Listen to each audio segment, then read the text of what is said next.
Hallo und herzlich willkommen bei einem weiteren Video von Agavenbrand. Heute mit einem ganz besonderen Produkt aus dem Hause Tradition Mexiko. Und zwar der Schaman Mezcal. Dabei handelt es sich um einen Blend, das heißt einen Mix aus zwei verschiedenen Agavensorten. Zum einen die weltbekannte Espadín-Agave, die sich in vielen verschiedenen Mezcals wiederfinden kann. Und zum anderen Die sogenannte Tempestate oder Marmorata Agave, die wild aufwächst in freier Natur und deutlich länger reift, also 20 bis 30 Jahre. die außerdem ausschließlich bei Vollmond geerntet werden, per Hand. Und warum? Das ist das Firmengeheimnis der Mezcaleros.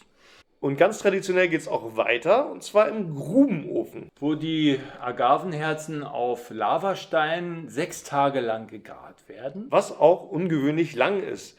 Ein Tequila braucht da zum Teil in einem hochmodernen Ofen nur ein paar Stunden. Und anschließend geht es traditionell weiter und die Agavenherzen werden dann in einer Steinradmühle, die man Tahona nennt, gezogen von einem Maultier, zerkleinert. Als nächstes geht es um die ebenso traditionelle Gärung und Destillation. Erst die Gärung, und zwar mit Naturhefe, der sogenannten Spontangärung aus der Umgebung. Im Holzfass. Und das Ganze sogar 15 Tage lang. Und bei dieser Fermentation benutzen sie reines Quellwasser und fermentieren auch die Fibern mit, was auch nicht von allen Destillen so gemacht wird. Anschließend erfolgt die zweifache Destillation in einer Kupferbrennblase. Und jetzt kommen wir doch mal zu der Flasche an sich. Genau, und mit der Flasche geht es auch ganz traditionell weiter, und zwar mit diesem perlenbesetzten Jaguarkopf, mexikanische Kunst und der Handbemalung der Flasche. Ja, um auf den Kopf zurückzukommen, das nennt man Huichol, wenn man Objekte mit diesen winzigen Glasperlen besetzt. Und allein für diesen Kopf brauchen die Handwerker in Oaxaca 13 Stunden pro Flasche. Also das war jetzt ganz viel Tradition. Man kann also sagen, die Tradition Mexiko GmbH bleibt ihrem Namen treu. Aber wie schmeckt denn das Ganze? Dazu müssen wir dieses Kunstwerk jetzt auch öffnen. Ich mache das mal. Ja.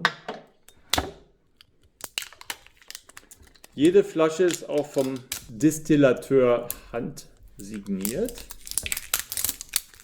Hier ist übrigens auch ein Lederbändchen drumherum. Auch ganz schick. Oh. Dieser Ja. Sound. Ja, die Art der Verarbeitung kennen wir auf jeden Fall von den Padre Azul Flaschen, die ist ganz ähnlich.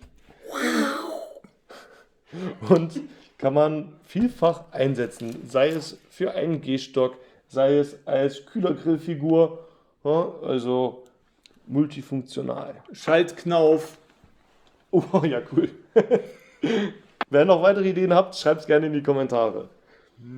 Ja, wir haben den einmal auf einer Messe probiert und das ist jetzt quasi das zweite Mal, dass wir den testen. Ich bin schon sehr gespannt. So, und dazu gehören jetzt aber auch die traditionellen Mezcal-Trinkgefäße, sogenannte Jicaras. Ich habe hier mal was mitgebracht, Martin. Das sind Früchte des Kalebassenbaums. Das Schöne an der Natur ist, dass für jedes Individuum eine Lösung da ist. Ne? Was hältst du davon, Martin? Tja, also ich muss auf jeden Fall häufiger nachschütten. Ja. Also bei dieser ganzen Aufmachung bin ich sehr gespannt, wie das schmeckt.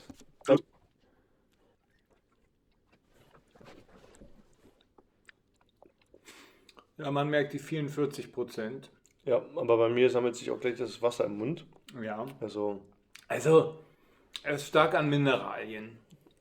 Wahrscheinlich hängt das damit zusammen, dass die Tempestate Agave so viel Zeit hat, eben auch Mineralien aus dem Boden zu ziehen während ihrer Reifung. und ich empfinde die Espadin auch gar nicht so dominant. Also 50-50. Oder siehst du es anders? Also die Süße, die sonst so eine Espadin mit sich bringt, merke ich hier nicht so aus. Es ist eher was Frisches, Mineralisches. Ist leicht rauchig, ist jetzt nicht, Leicht rauchig. nicht zu... Also Es ist Rauchnoten sind nicht so ist stark. keine Rauchbombe. Man schmeckt es raus, man riecht es raus leicht. Aber er hat nicht dieses Qualmige von Mezcal, was manche Mezcals mit sich bringen. Eine pikante Note. Also etwas Pfeffriges ist auf jeden Fall auch mit dabei. Hat aber ein bisschen Holznoten. Das könnte vom Gärungsprozess kommen, aus dem Holzboden. Ist hier irgendwie sowas Apfelmäßiges mit drin? Schmecke ich nicht. Also ich meine, Früchte zu schmecken. Ja, ich Zu finde, riechen. Ja, so was Frisches auch. das mineralische, erdige sehe ich auf jeden Fall auch voll und ganz mit drin. Aber gleichzeitig dann auch sehr schön rund irgendwie. Also nicht zu extrem in eine bestimmte Richtung ausschlagend. Man hat da, glaube ich, ein sehr, sehr wohliges Mundgefühl mit. Für den Kenner. Oder für den Kunstsammler. Und Richtig. Liebhaber. Also Ja, das ist ja wirklich... Also die Flasche hebt man auch auf. Ja. Auch wenn sie leer ist. Auch wenn sie leer ist, sollte man die aufheben. Oder zumindest den Kopf. Also das. Und wenn ihr sie nicht aufheben wollt, schickt sie gern wieder zurück. Erhaltet davon von mir ein Padre Azul Mini. Gebe ich euch aus, aber den Kopf bitte auf keinen Fall wegschmeißen. Das ist echte Kunst. Vielen Dank fürs Zuschauen. Willst du noch was sagen? Denkt bitte ans Abonnieren und Liken. Damit unterstützt ihr uns auf jeden Fall sehr und wir freuen uns natürlich auch immer über Kommentare von euch. Und wenn ihr mitgezählt habt, wie oft wir in diesem Video Tradition gesagt haben, dann könnt ihr bei eurer Bestellung einen kostenlosen Flachmann von Agavenbrand mit dazu kriegen. In dem Sinne, tschüss, bis zum nächsten Mal. Hasta luego. Also man sieht uns gut drauf, ja? Köpfe sind auch nicht abgeschnitten. Ja? Noch ganz kurz was sagen.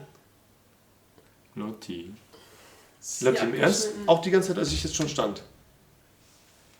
Das fällt dir jetzt was auf. Ja, ich hab's ja nicht angeguckt. Warum? Ich meine, du bist an der Kamera. Was hast du denn angeguckt, wenn du da drauf rumgedrückt hast? Ich hab geguckt, wo der Knopf ist. Also, ja, dann Warte mal, ich guck mir das mal an. Nee. Werden beide Agavenherzen zusammen fermentiert.